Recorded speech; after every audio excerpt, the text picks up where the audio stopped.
Well, I grew up here in Nairobi. I was born in Nairobi. I went to Rusinga School, and afterward Brook House School. And thereafter I went to do my university studies in America.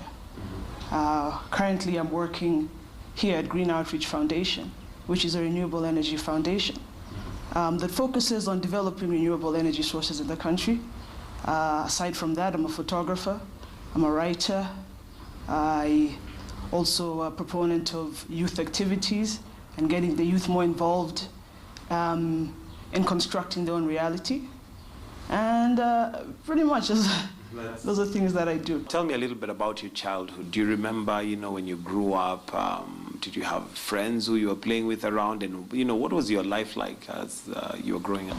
Growing up, I'm much younger than my siblings. So when I was growing up, I was alone a lot. My parents worked a lot. And as it were, where they took me to live, there weren't very many children there. In fact, my only friend was Andy Ojode. So I learned to, number one, grow up very fast if I wanted to keep up with the rest. And number two, just to be independent. That was how my upbringing was. That's what I learned very, very early. For majority of us, we've known your father and your granddad in the political arena, but I'm sure you have very many childhood memories of, how you grew up with your dad around. Maybe tell me a little bit about that. Like those special moments you'd have with him, some of the things you'd do that are uniquely him as a father.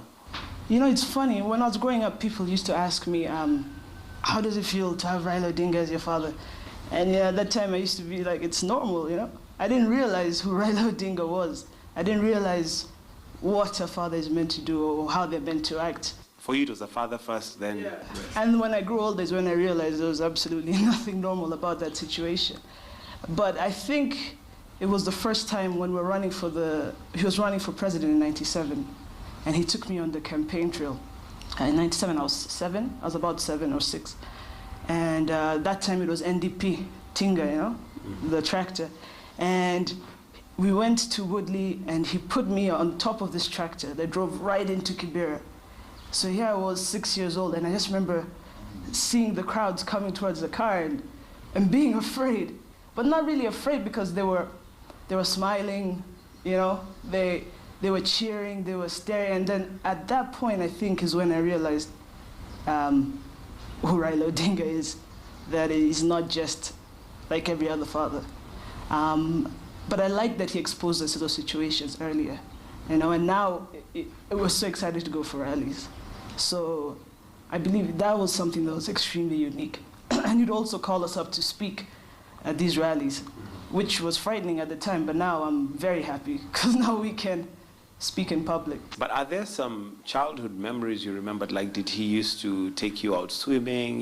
Did he used to cook for you? Just some of those things that fathers do that we may not see in the public light.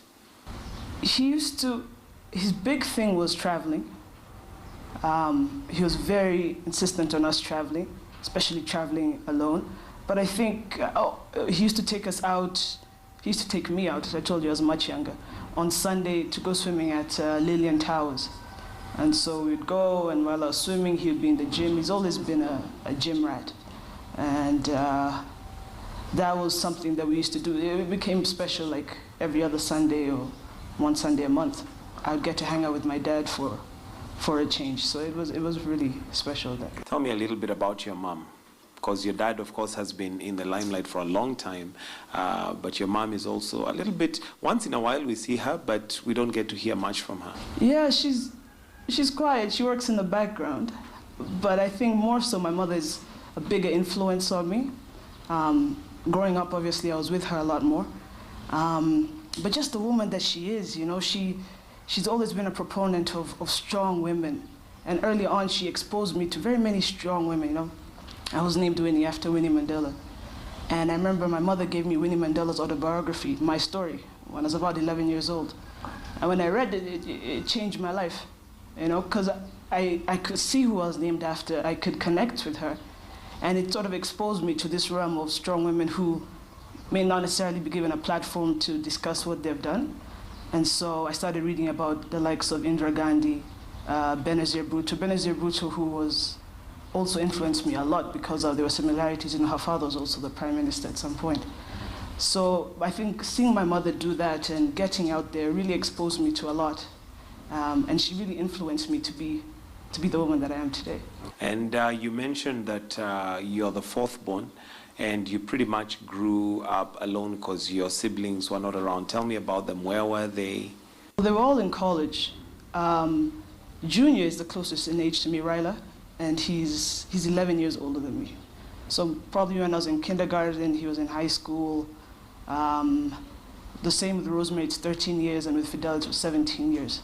So they were always in college, but they would write, they would call. I didn't see them as much, but I would go visit them as well. Actually the first time I actually remember seeing Fidel, I was 11 years old.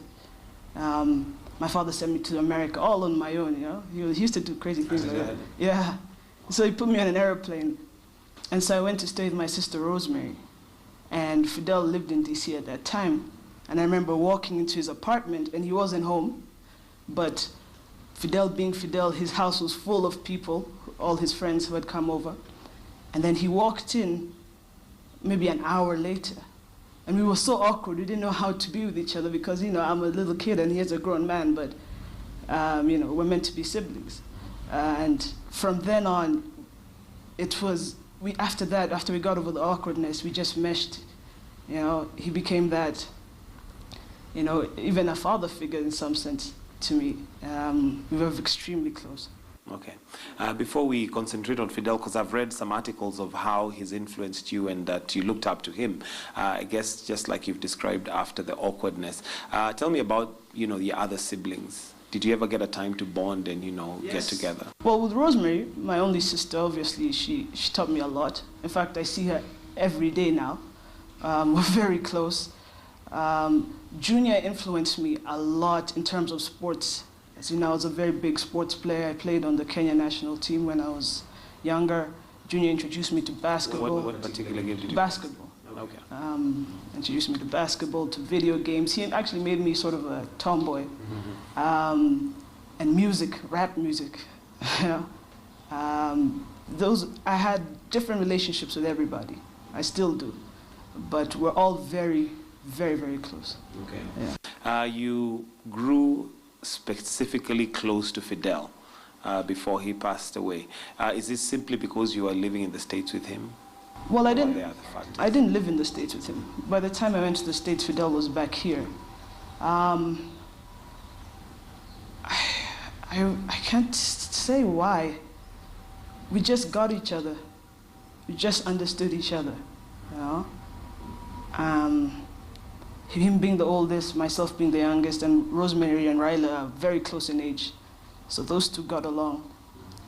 I don't know why, we just always ended up being together and started building our relationship from, when I was 11, and we never fought. I think that was it. We never fought because he was always too old to fight with me, What are some of the special moments that you remember with Fidel?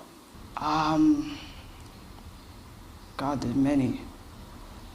Traveling, we used to laugh a lot. We usually used to go for, like if it's a meeting with my dad or something like that, and to be Fidel and I, and we just, like make fun of the situation or sort of add a light touch to what was going on. We used to laugh a lot.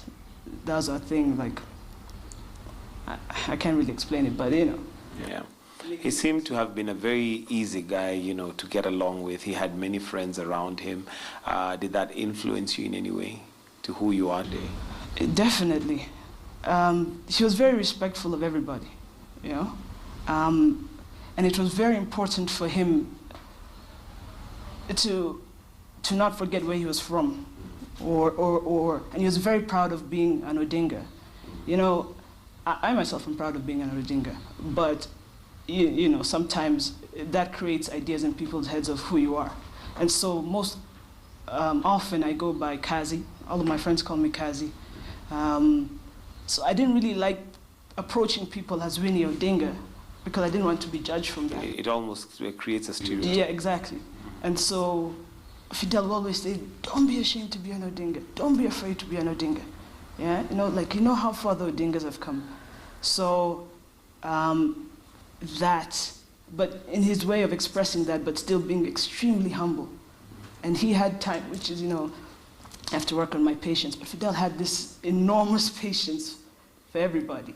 And that was something I think I'll take away from him. I learned how to be respectful of everybody that I meet. Moving on now and coming back to you, what did you study when you went to the States? When I was in the States, I did a double major. I studied communication, and I also studied international business and economics. So I got 2 degrees in one.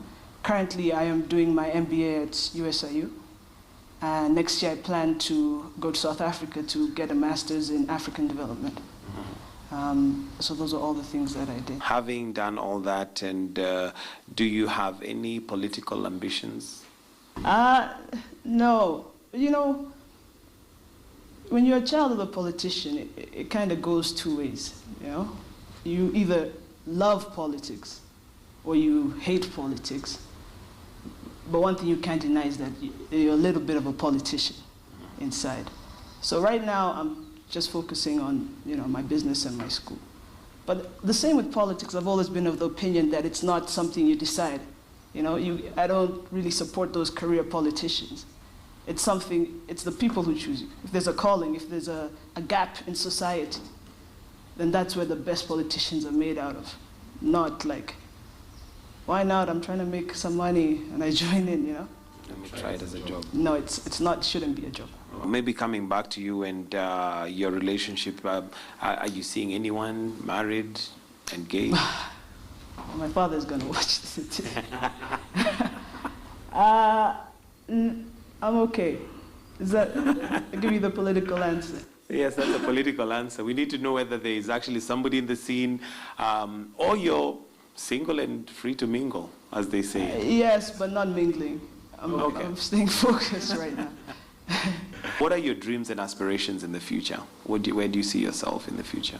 I want to make an impact, A few weeks ago, we began this foundation, the Girl Touch Foundation, that really focuses on getting the youth out there, and just telling the youth that you must be part of constructing your own reality, your own framework. You can't rely on people to give you things.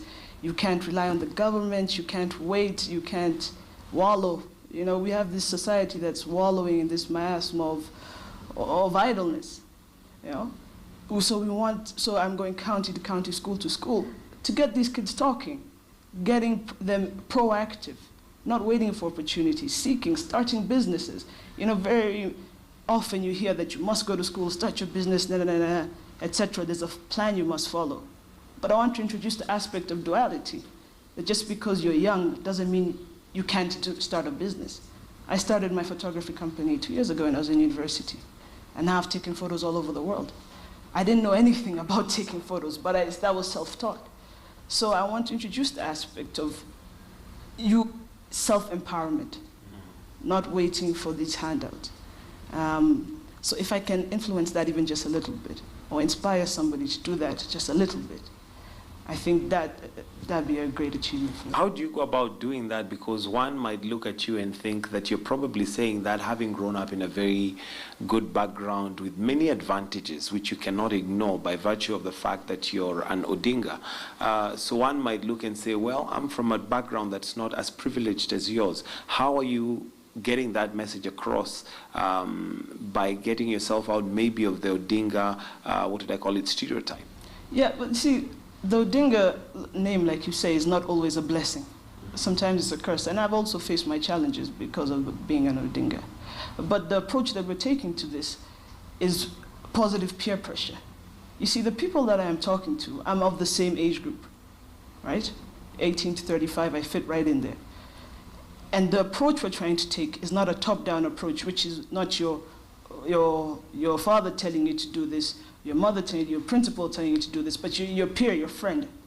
And that, I think the message is what's important, regardless of what background you come from. Because I know people who have come from very good backgrounds and still are non-starters, cannot get out there. The message that we're selling is self-empowerment.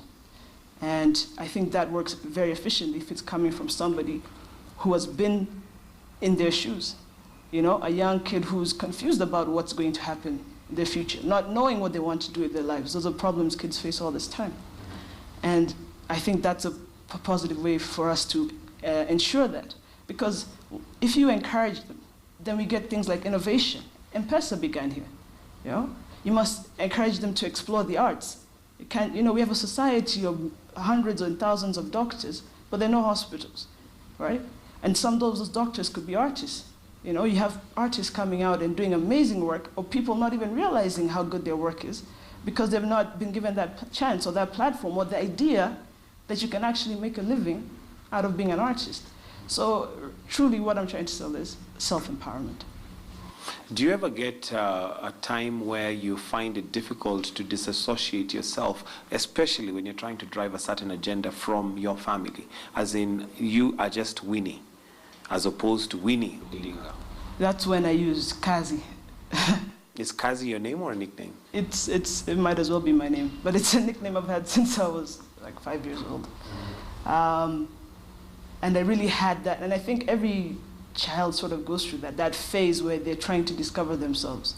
And I think I had that time when I was in university. And that's why I went so far away. Because at that time my father was the prime minister. And I wanted to learn how it is, you know, in the real world. Because, you know, you're sheltered here. And you were sort of handed some things here. So I went out there as Kazi, and I formed my name as Kazi. And I think when I'm trying to escape a little bit is when I go by. You go to Kazi. What does the name mean? Is it Kazi as we do it in Swahili? Yes. When I was a kid, I was one of those kids that couldn't sit down. You know, always working, cleaning the house, washing the clothes, cooking, whatever it was. And so I think that workaholic comes from my father a bit. And so my sister said, you're going to be Kazi. What qualities do you think you've taken from your mom? You mentioned that the hard work, you know, is from your dad. What have you got from your mom? My mom is that pride of being a woman, that strength. She always used to buy me these T-shirts when I was small, like anything a man can do, a woman can do better, you know? And I think subconsciously I kept getting those messages subliminally from her. The independence she used to drive, you know, she would drive us to Bondo. You know, those days with the stick shift. Yeah, or crazy things, and cook and do all those things. But she was doing quite a bit. And so from her, I just learned self-determination, that there's absolutely nothing that can stop me, especially my background. I should never let that stop me or hold me back. From doing what you have to do. Doing what I was meant to do. Okay. You know, what I'm on this earth to do. You mentioned that there are some disadvantages. There are advantages, of course, and disadvantages of being an Odinga. What are some of those disadvantages? There are a few. Like your bill is never the correct amount, you know? What do you mean? Like your bill is always a few thousand bob higher. I'm just kidding. But there's just I don't like people making a fuss around me. I prefer things a little bit simple. And there's certain fusses that come about. I don't want to get so into this, but there's certain fusses that come about when people hear you're so and so. There's certain places you might want to go but can't go because of what the reaction would be. You know, there's certain, in a way, especially more and more when you're the prime minister, you can't really live your life. It's always with the thought of, you know. You have to think about the repercussions. Exactly. I mean, it makes you responsible. But when you're a kid, you know. You want to be a kid. Yeah, you want to be a kid. Are there certain things that maybe you did and you had to kind of like, you know, do them incognito because, of course, you were fearing the reaction, or not fearing, but you're concerned that it might have a negative effect? I'm going to give you the political answer, which is no. The very straightforward child always did what I was meant to do. Which, of course, we know is not true. Which, I don't know what you've heard, but I always do things the right way. The correct way. Okay. Now, you're one who has a very strong opinion even in terms of politics. And I remember there's a tweet specifically when there was the ODM elections, and you know, they all went bad with the infamous Men in Black. And there was a tweet that you'd put online. Tell me about that. I mean, that day I was just tweeting my opinion. But sometimes people don't realize you're your own person. You're an individual. And they sort of start to believe that whatever you say must be the opinion of Raila Odinga or Ida Odinga or Rosemary Odinga, you know? So those are some of the disadvantages that we have. But, I mean, I have my own political thoughts. I have my own ideas. And that was just an example of me expressing myself. But I have to be more careful. Did that stop you from expressing yourself thereafter? Because I'm sure you got enough response based on the fact that it sounded like you were sort of not too happy with the way the elections were held, despite the fact that it's your dad who was at the helm. Yeah, you know, we sort of live in a society that is very prone, I can say, to inefficiency, to things not working. And I think it's important that people can be critical of themselves and the processes that they've done. Yes, ODM is my father's party. Yes, I belong to that party and I support it. But if things are not going how I want it, I think it's good to reflect and say, hey, we didn't do that thing correctly. This is how we should be doing A, B, C, and D. So I think that's a very important thing to achieve. Do you think or do you feel like so far the party has run well? It has its challenges. You know, being the biggest party, you know, it's very hard to please everybody. I think they're doing the best they can. They have jabs here, they get jabbed here and there in the media. In terms, personally, as a member of ODM, I'm very satisfied with my party and the work they're doing, especially the governors and the work they're doing. So I'll give them a good grade on that. Okay, would you envision yourself as joining the party at a leadership level as opposed to just being a member? If the situation sees fit, if I'm required, but you know, and by that I mean by the people, if there's something that I see that's not being done and I feel that I'm the right person to remedy that, then you know, why not? Anybody can. That's the goodness of the great thing about ODM. There's space for everybody. So absolutely. Let's talk about maybe like the elections, because we know the side of the story where we've seen, you know, what's happening. But what goes on in your mind when you're at home? Maybe talk about the pressure and just waiting, you know, with bated breath for the results, because this has happened several times for your father, for example. I always liken them to like a death. You know, it feels like a death in the family. After the announcement or yeah. during? During, you know, we have this thing, you know, and I call it sometimes a disease, you know, hope. That keeps you going. It keeps you going, but it's a very terrible thing to rely on. Because sometimes, you know, it doesn't exist. It's just a figment of your imagination. But after, it's... But how can hope be a figment of your imagination? It's you've done the work, you're expecting... You've done the work, yes, but there's some people who are doing some other work to make sure that, you know, your work doesn't go through. And so it's not easy, but it's not the end of the world, you know?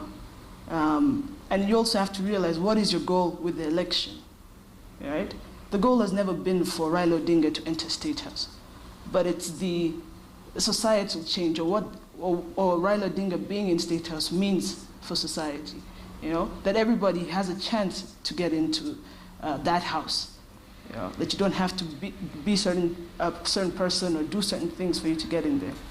And so even though, you know, the announcement is made and it hasn't gone as we wanted, that's not your end goal, you know? And we still have many years ahead of us. And so, you know, we can keep looking forward, we learn from our mistakes, and every time we regroup and try again. You liken it to a death, and death naturally has a process that you have to go through for you to recover. How does one get through that, and how have you as a family got through that to a point where it actually gives you hope, although you say it is a figment of an imagination, but that hope is what probably gives you as a family the ability to imagine that, look, we can still make change, a positive change in this country? Yeah, you're right. I don't know how we get through it. It's never a definitive process. Well, I don't know, time? I'm gonna say time. But we become very close. We're already close, but become much closer. Because like everybody else, at the end, we only have each other. So we become very close. You thought we're private, we're even more private at that point. And just continue getting into our schedule. Many of us, not myself, but my siblings have children, you know, making sure that that doesn't affect them, getting them back in the schedule, going back to work, and just gradually moving on. So life sort of goes back to normalcy over a period of time. And do you ever sit down like a family and sort of discuss the wins and losses? Yeah, we do. We do. Again, we're very self-critical. We're critical of ourselves, and we try and see. You know, sometimes, even though you're critical, sometimes you've tried your best. There's just nothing more you could have done. But we sit, we talk, we laugh, and you know, we move on. When you're seated maybe like at the dining room table and as a family, one would imagine that maybe the larger part of the discussion would be political. Is that the case? And if not, what do you discuss? No, we're very, depends who's at the table. If dad's there, then we're probably gonna, everybody has something they want from dad, right? So everybody has a list in their mind and we all just go pa, pa, pa, pa, pa. It's business, whether it's football, whether it's a trip, whatever you'd want. Or maybe even just he made a political move and we want to know why or what's the plan. But nobody ever knows a Raila Odinga is thinking, even us. We never know. No, we never know. But we try and get those out of him. So it's just general stuff. I'm going to school, I need to do this, you're going this, you know, just general things. He has certainly lived a very busy life given the political position that he has had all through, Prime Minister, leader of opposition, and even before that. Are there moments that you wished he was there and he wasn't? One thing I've realized is that this lifestyle, you have to commit to it.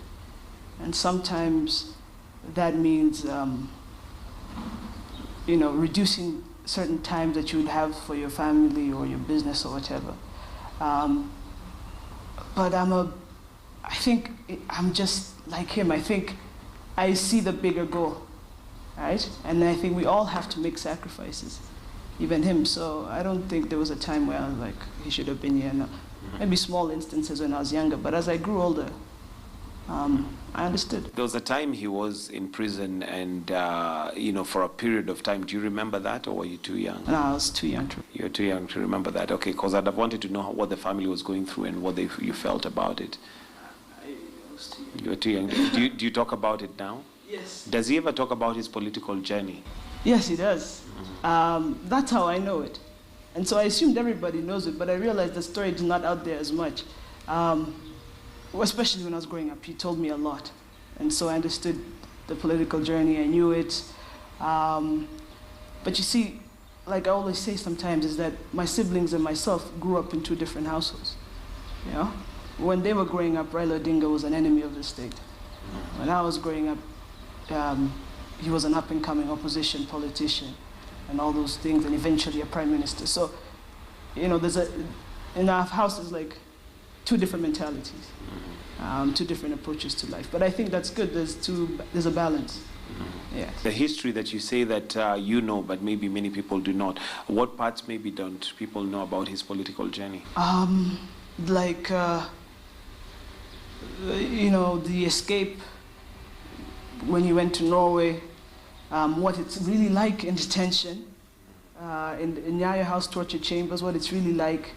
I've heard from my siblings when my mother was arrested and thrown into jail, what that was like when she lost her job because of who she was, when they would kick my siblings out of school.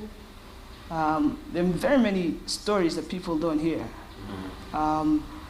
So I mean, those are stories I think should get out. And these are stories that he has told you? Yeah. What has he told you about them? Because maybe the face that many of us see is a very brave man who, despite going to prison, he'll still push his agenda. But maybe there are moments where he felt that maybe it's time for me to quit, and maybe he has shared that with you. What's the story that he has shared with you? In terms of that, she's not shared that with me. In terms of that, I really have no comment on it, because he's not shared that with me. No, but like the torture chambers and all that, has he sat down and maybe talked to the family about it? Or even just as you talk, he talks about his journey? Yes, he has. He has, for example, being in a torture chamber and it's water to your waist. And so you can't sit down because, you'll drown, obviously. And it's a big whole room and there's one light right at the top and you're there for days and you're not eating, or they call you out to interrogate you and somebody has a big plate of nyama choma and you haven't eaten for days and he's taunting you to, give up your beliefs or what you know for this meal. And Raila'S being Raila'S, we all know never gave up his beliefs for a nyama choma. Right. So he's told me all those stories. How does that make you feel in terms of looking at now the regime that would take your father? Because we're not just talking about a political leader, but this is your father, and I'm sure our view as a country may be him as a leader. You'll go through a lot, but now this is your father you're talking about. I think all of them, knowing what he's been through, and you want to protect him. But one thing I think he's taught all of us is forgiveness. He's got this amazing ability to forgive those who have done him wrong or look past it. So if he's the one who's been done wrong and he's not over it, who are we to still hold on to that anger? And he's not over it, rather. So I think with that, and also it's good, it's therapeutic. When you don't hold on to pain and anger, all these emotions, it's therapeutic to move on and find a way forward. So would you say you've learned that ability to forgive and move on in life despite people trying to pull you back from him? Yeah, absolutely. Absolutely. How does that influence your life today? How does it affect your day-to-day living? I get up. I get up and try new things. This has to be one of the hardest years of my life, losing my brother. But you get up and just keep going every day. Remember, like I keep saying, there's the end goal. There's something everybody wants to achieve. And just keeping that in sight is a good way to move forward. Where do you see yourself in the future, in many years to come? What's your ambition? Where do you want to be? I'm in energy right now. So if I could be further up the chain in energy, absolutely. I don't know. Are you in energy by choice or inheritance? Is it maybe a business that you've inherited? No, it's a business I began. It's by choice, definitely. It's a business I began. I want more people using renewable energy. Instead of us cutting down trees, getting clean energy, water, solar, biogas, whatever it is. And so I saw the need for it, and I'm really trying to push it now. Okay. What brought you into energy? What gave you that idea? Especially given that you studied something, you've studied business, but energy is a very specific area. I feel like energy is one of the pillars that we need to move as a society. It runs everything. And once you get the energy right, especially if people have power in their homes, then you can now begin, it's a platform to begin worrying about other things, other infrastructures. Because we see so many inefficiencies in the system, be it frequent power cuts, be it traffic, or going into a mall and your car is searched, boarding a matatu and you're searched, things like that. There's so many inefficiencies in the system. And so I think we have to correct this inefficiency. And I believe one way is by educating people.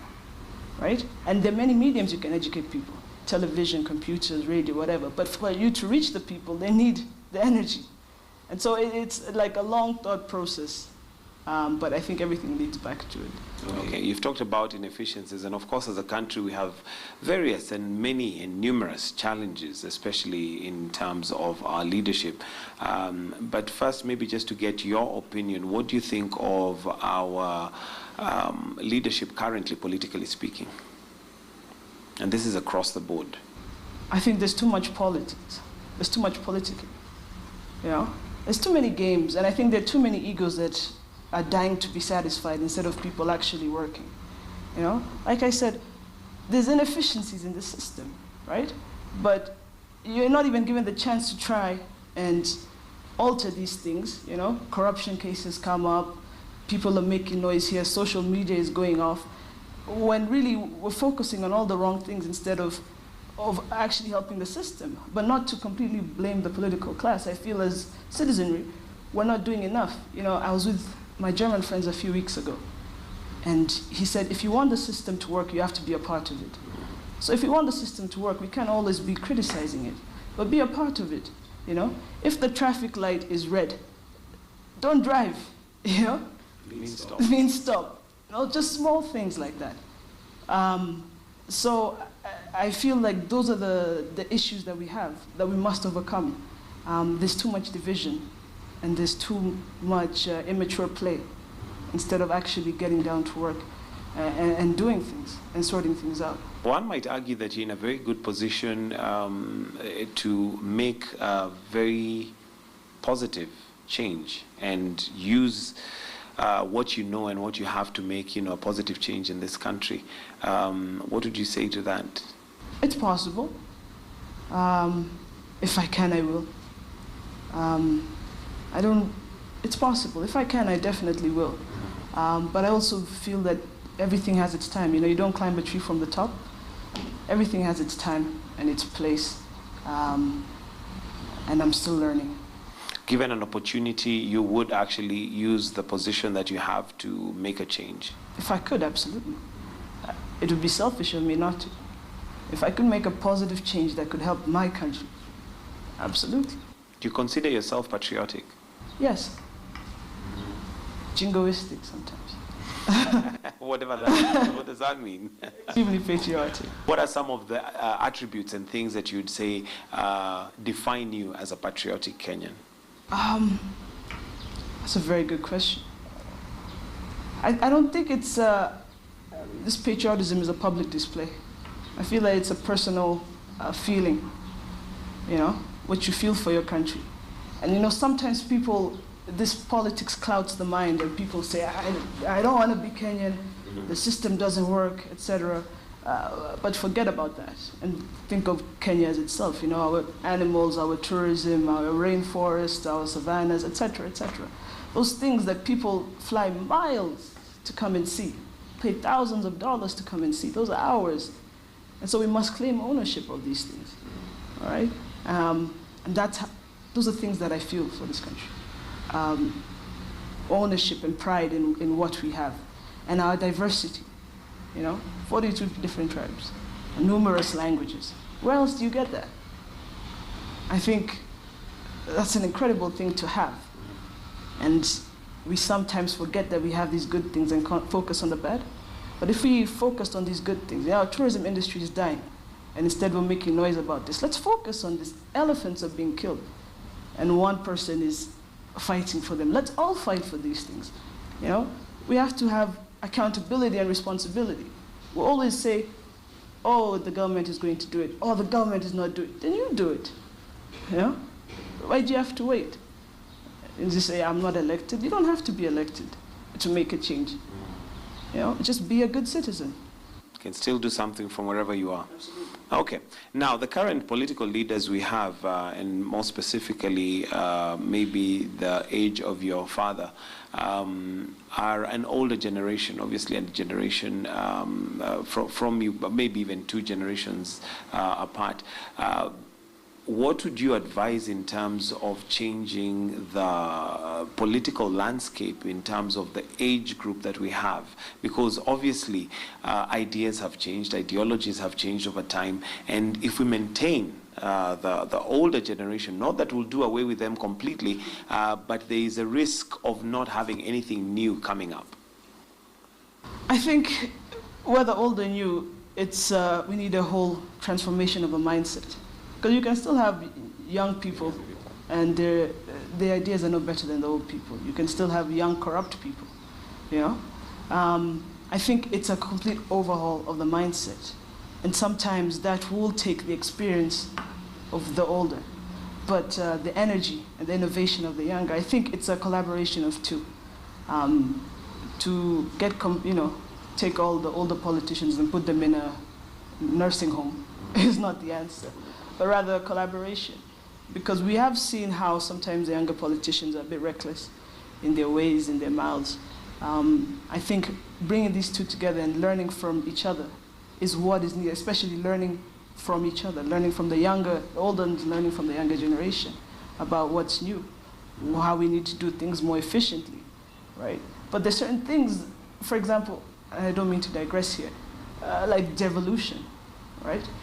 Instead of people coming all the way to Nairobi, we have this high rate of rural to urban migration, Take these centers of operation to the people, and so that they can access services down there, right? Now, very many young people don't realize the benefit of devolution to them. But those that are older, those that have constructed this reality of ours, should be able to explain this to them, that this is why certain things are happening. And so I think you need the experience of both, of everybody. Mm-hmm.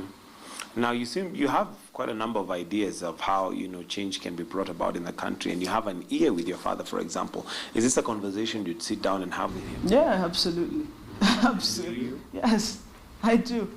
I think part of the advantage of being so young and being the youngest is I don't know, maybe I'm a bit reckless with my mouth, but I don't hold back. I kind of just tell him what I'm thinking, or what I think should be happening. I think I have that reputation in the family as being that one. Do you think you got that from him? Perhaps. Would you say he's reckless in the way he talks? No, I think he talks from the heart. I think he's very soulful and emotional when he speaks. You can see it in his eyes. He's as upset as I am about inefficiencies. And so when he speaks, he won't sugarcoat it, he won't lie to you. He'll tell you, and sometimes that hurts to hear the truth. Well, they say the truth hurts. It does. Okay, one of the things that we know about him is that he's he has a charm. He has a way of communicating using various stories and, just a humorous way, let me put it that way. And Vitenda Willis, is he the same at home? He tries, but we stop him. Yeah. I mean, he's a regular dad, so you probably, like that Kitenda Willie you're hearing at a rally, I've probably heard it 50 times. I can recite it verbatim as he's saying the speech. You can repeat it after. Yeah, so he's like that, but he's not so much like that. With him, I think he's always giving us secret challenges that you don't realize it's a challenge until after it's done. Trying to teach us things, but never directly. He'll always throw you here and there. Give me an example of some of those, challenges that he'll throw that are not direct. Like some of the people he'll introduce you to. He'll tell you, you have to do this, meet this person, he's going to do this and this and this and this. And you go meet the person, but the person has absolutely no interest in that field, has no experience in that field. You end up finding that it was a waste of time, but really what he's trying to do is expose you to different characters out there, It's always something like that, or I can't really think off the top of my head, but it's always some form of lesson behind everything. Mm-hmm. Tell me a little bit about your mom, Ida Odinga, and maybe some of the influence she has had on your dad to where he is today. She's the backbone. My mom is I don't think we'd function without her. Sometimes, the roles switch depending on the situation, but somebody's the voice of reason, the calm one, and she's strong. And I think of all the things Raila Odinga goes through, I think the person who gets the brunt is Ida. mom, really, because she's seen it all through. And her life has been affected because of it.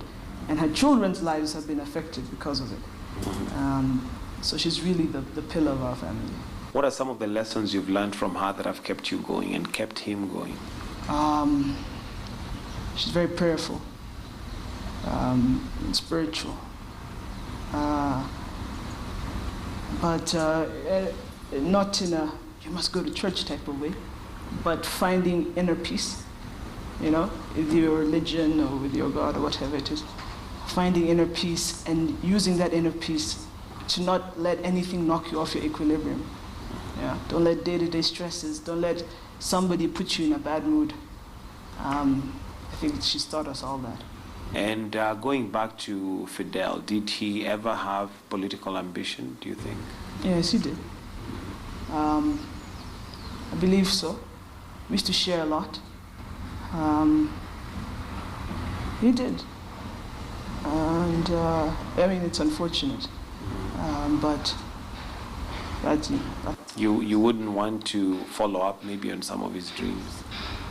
They, you know, just like you said, they were his dreams, not necessarily my dreams. But definitely honor him in any way that I possibly can, honor his memory, do things to make him proud.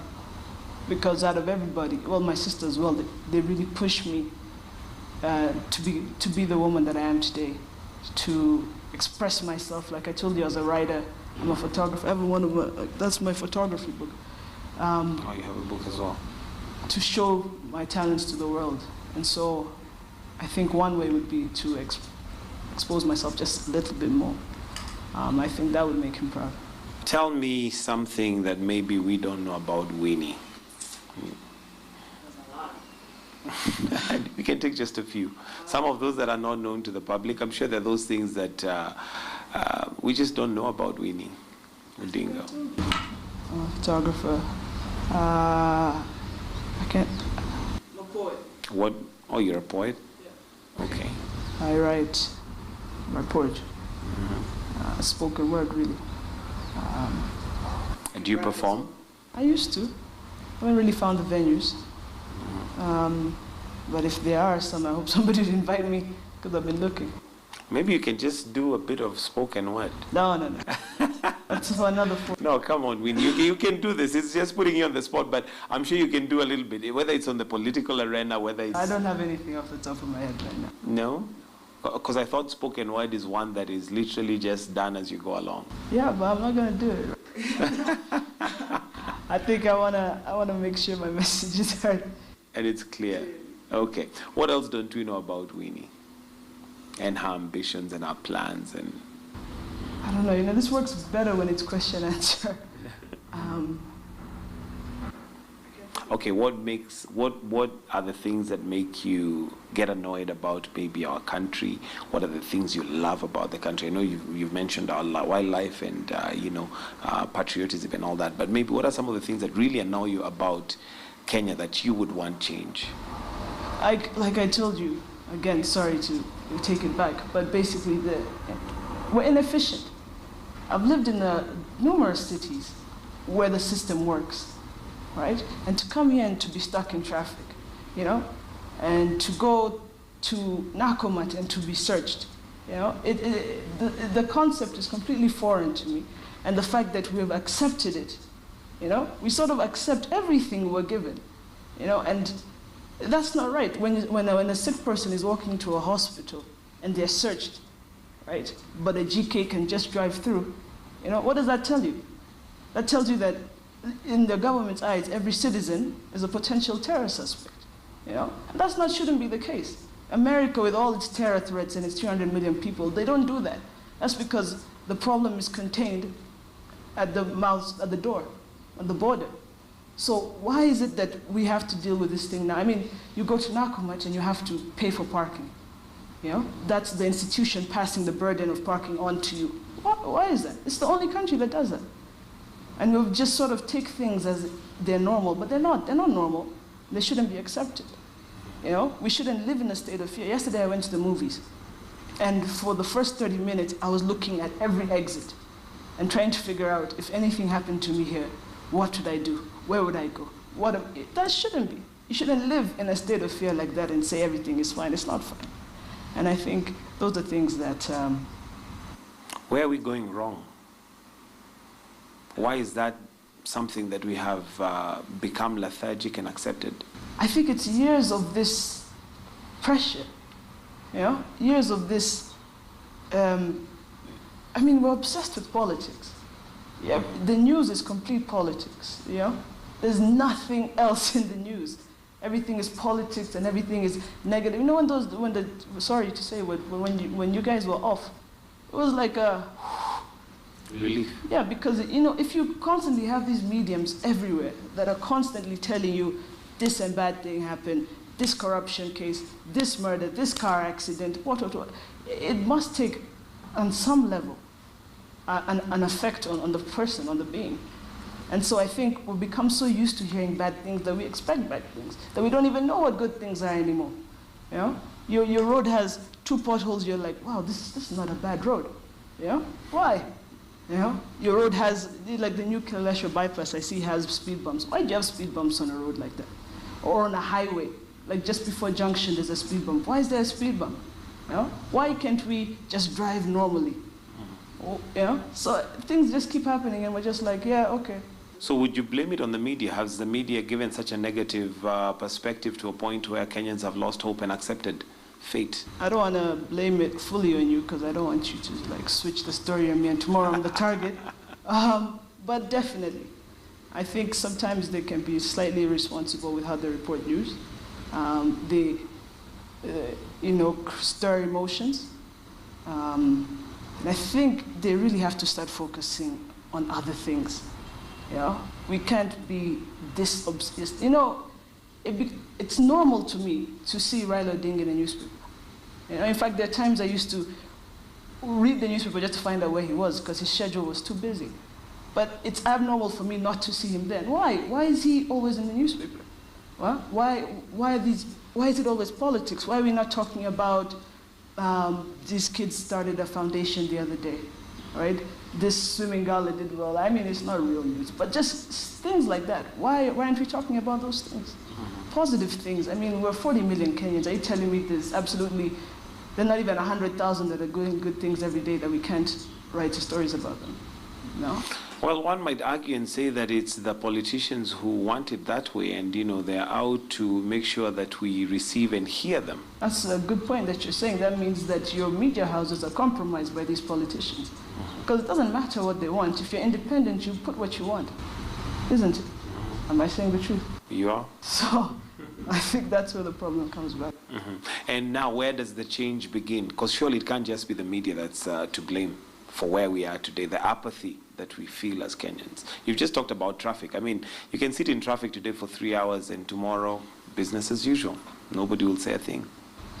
I think it's a complete overhaul. For example, traffic is a long conversation that we have to go into, and that just goes down to Nairobi City not having a single plan in its whole entire being. There should be a plan that would take maybe 2-3 years to develop.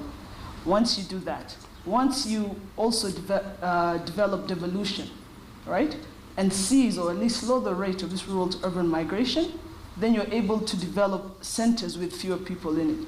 If you can move people out to Kericho County, to Garissa County, to Mombasa County, whatever it is, right, and free up the space in Nairobi, then you can do it. A few years ago, my father was doing the slum upgrading in Kibera, and it just got done a few months ago. When he was doing that, the influx of people coming into immigration, into the slum, is hundreds of times larger than what you can build. So how are you meant to build and all these people are coming in? You can't fight it. So at first we have to stop that. If you stop these people coming in, then we deal with the problem of traffic, of overpopulation.